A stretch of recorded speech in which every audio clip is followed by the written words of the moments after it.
Welcome back. My name is Beaumont, and this is Vibrational Guidance Over Truth, where we acknowledge that the vibes that hit our body in the form of goosebumps, hair rising on the back of the neck, that gut instinct feeling, is more of a confirmation of the truth or the lie or the stability of the situation that we're in over what society has taught us to accept as the truth, because we know the truth can change depending on who is the truth bearer or disseminator of the truth. With this reading, this week's theme is healing waters, and we are today going to be using the Healing Waters Oracle. Please pause, restore yourself.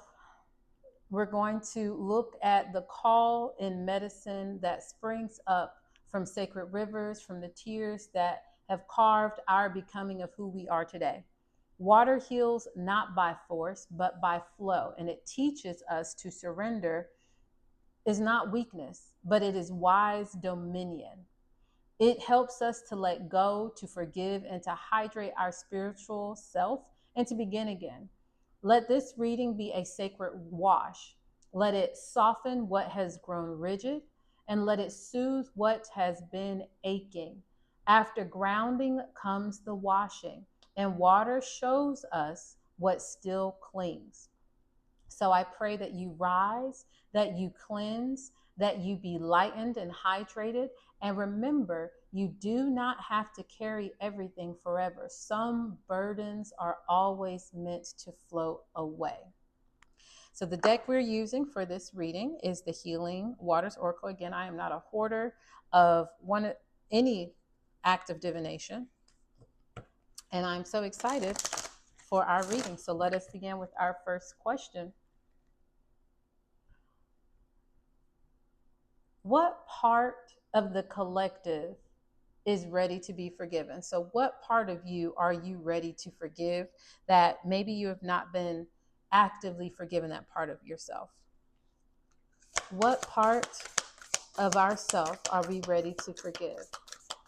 What is the part, thank you, of the collective that they are ready to forgive? All right. So moving forward, and this is in the center and on our right side, which some cultures ascribe to the masculine side. Moving forward, what we're ready to forgive is our sense of being the healer, the seer, the priestess or priest in our soul purpose. So we need to forgive ourselves for how we have not been following the call as being a seer and a healer. Moving forward, we're also ready to forgive the well of maidens, which is how kind, how respectful, how we reference and how compassionate we have been to others and to ourselves. What we're also ready to forgive moving forward is how we generously give, who we've given to, relationships, and coming together. So we're ready to forgive who we've been getting together with that might not have been in alignment. Moving forward, we're also ready to forgive what is beneath the surface. So we need to ask ourselves, what really is driving us? What are our true motives? And what do we need to break free from? So we're ready to forgive how we've not broken free from some things that we've seen the signs that it's time to break free from. We also are ready to forgive entering into the unknown. So our knowledge of the underworld and how deep it is and our courage to face our fears. So we need to forgive, again, the fact that we have fears that we have not faced. Next, we have deep sea diving. So way of the mystic, learn through experiencing depths. So we need to forgive ourselves for not going deep within ourselves and asking, why do we have certain reactions? Why do we believe what we believe? Who has taught us? And what has taught us what we believe? And then when we look at our values, do we still want to believe in those things?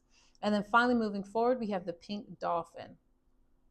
Celebration, fun, unbridled joy, open heart. So we need to forgive ourselves for how we have not been celebrating our milestones and our successes, how we've not been bringing fun into our life and having an open heart. So this says a lot that the collective that resonates with these cards have 7 things. And today it's just so interesting how 7 is so relevant.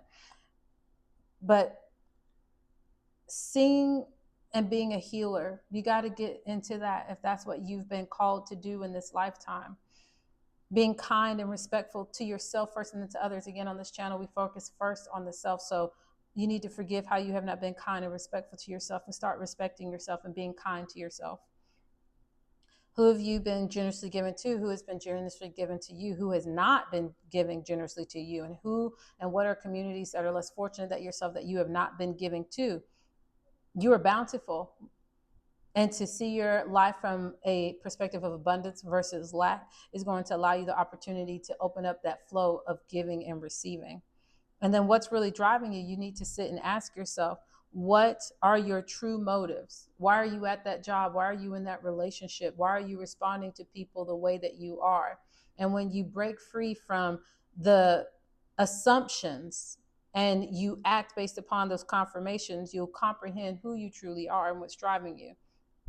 Again, going into the underworld, you have to forgive yourself for not going into the deep dark with those questions and those emotions. It's time to go there and have courage to face your fears and to say to those individuals from a place of love with the correct tones what needs to be said to yourself or to others. And again, dive deep and celebrate. Beautiful, beautiful.